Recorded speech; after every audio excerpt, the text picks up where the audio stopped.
Oui. Bonjour. Wow. Bienvenue, installez-vous, on a des nouvelles pour vous. Il y a des bonnes, il y a des mauvaises, mais il y a des nouvelles pour vous. Bienvenue, installez-vous, on a des nouvelles pour vous. Il y a des bonnes, il y a des mauvaises, mais il y a des nouvelles pour vous. L'Afrique est riche, mais son économie est fragile. C'est un immense géant aux pieds d'argile. Elle a la force et le talent, elle est agile.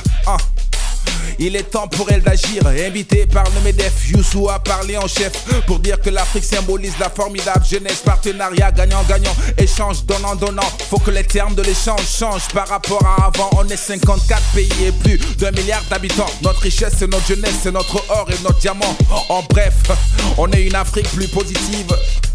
Pas une Afrique séropositive. Une fois n'est pas coutume dans ce journal, encore un procès. Cette fois c'est celui du prêcheur Taïb Socé. Jugé devant les hommes, les faits lui donnent tort. Il est impliqué dans une sombre histoire de 20 kilos d'or. L'affaire remonte à 2011. 146 millions de francs sont en cause. L'acheteur n'a même pas reçu une seule once. Taïb l'a-t-il floué? C'est la question que l'on se pose. Oustas, homme de foi et homme d'affaires à la fois, il était l'intermédiaire, on aurait abusé de sa bonne foi. Après les faux billets de John Sek, encore un scandale qui éclabousse un homme honnête. Parlons sport, merci infiniment à nos athlètes. Nous sommes fiers de votre 4e place à l'afro-basket. Vous n'avez pas démérité, bomber le torse, lever la tête. C'est l'incompétence de nos dirigeants sportifs, la vraie défaite. Bloqué à l'aéroport de Tunis, sans billet retour, sans officiel pendant des heures.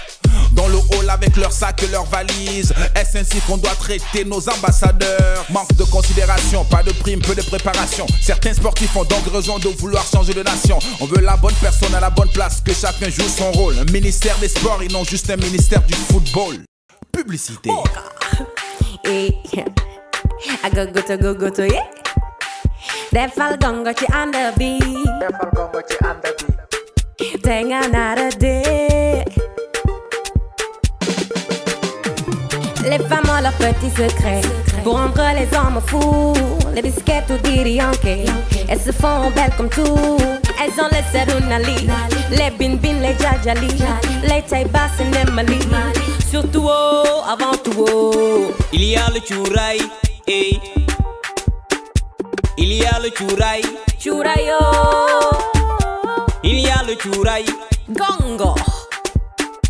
Il y a le Chouraï, boyalal pep ngay def yeah. Pour retenir ton mari, pour pas qu'il sorte la nuit.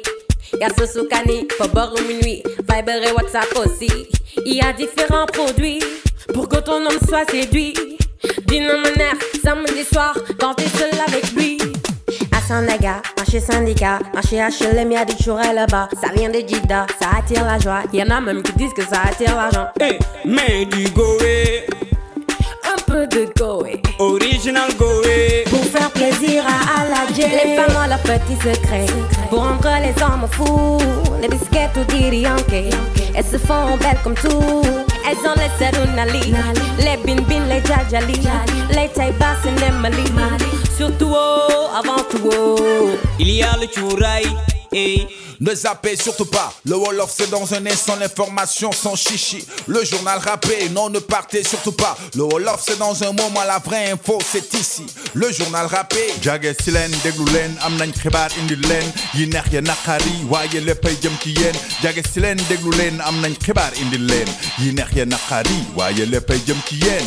You Guevara, révolutionnaire d'affaires, beau cœur de féké, superstar planétaire, l'homme de Bercy, Mor Ndaje. You dans toutes les sauces, you celle extra fin, milliardaire de haute poste. You l'observateur, TFM ak RFM. You Dóor Marto Diall, dara du ko tere dem. Góoru ay de champagne, blessé de guerre ci campagne présidentielle 2012 takk fi jaañu sañ-sañ. You nag ca Paris, invité d'honneur u MEDEF, kuréel gi boole ëmb patron yi doxal France. Waroon wax xalaatam ndawu Afrique yi nu ñoo mën a def ba amal njariñ seeni réew ndax ñoo war a def différence. Capitaine Yu Sankara xas leen bañ ne rap ne suñu bëggee Afrique dem nañu bàyyi fi ñu jàpp. Et puis sax vous n'avez plus de leçons à nous donner. Bandeetuñu Europe léegi ñi ngi ci Arab Money. Yére balla yére ballo ñi ngi ci Arab Money. ñi ngi tudd ku ma yeetal bul buuse jël ma ci suuf kaay wulli ma roofoo. wala kuy fëgg wokkal ma soosu kaani jaddi face à face. Arme de guerre guddi gu jot meurtre en masse tool bi yaay borom bul ma yërëm.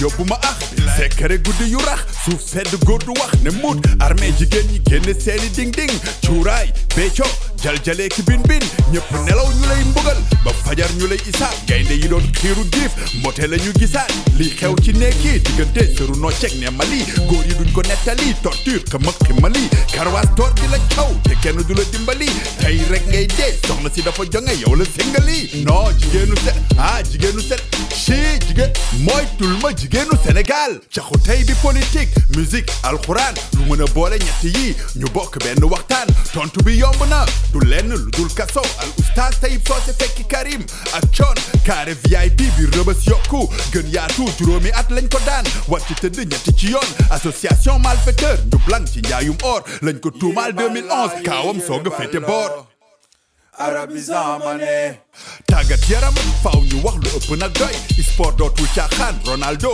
Bolt Messi Serena LeBron Zlatan Floyd Mayweather ay millions ci nit tey ñooñu la ñuy roy sport a ànd ak koom-koom def ci xaalis comme ñoom athlète bu xel mi dal du lay ndam rek ay tontoom waaye sunu équipe nationale dem ba afro basket ay détails prime ak lu ñu lekk war fa nekk tête sandwich yaasa spaghetti yu ne sudul woon góor gi jeng yenn suba yi sax duñ njëkki ñi ci mel ni Antoine Mendy gedd équipe nationale ndax donte jafe-jafe yi dem nañ bu demi-finale journal rappel la woon xibaar yu wóor te leer monsieur Xuman monsieur Keyti xibaar yu wóor te clair dox daje ci ay bés xibaar yu wóor te leer filig booba ñu ngi taataani xibaar yu wóor te clair ñoo ngi ñëw di get down xabaar yu leer ñoo ngi ñëw di get down xabaar yu clair.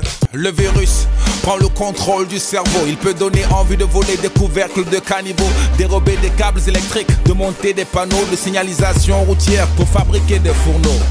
Il fait traverser les voitures par les passerelles, fait que les étudiants jettent des pierres au cortège présidentiel. Il a transformé nos rues en dépotoirs et poubelles. Et quand on croit que ça guérit, on rechute de plus belle. Les délais de livraison sont périmés comme le règne du PDS.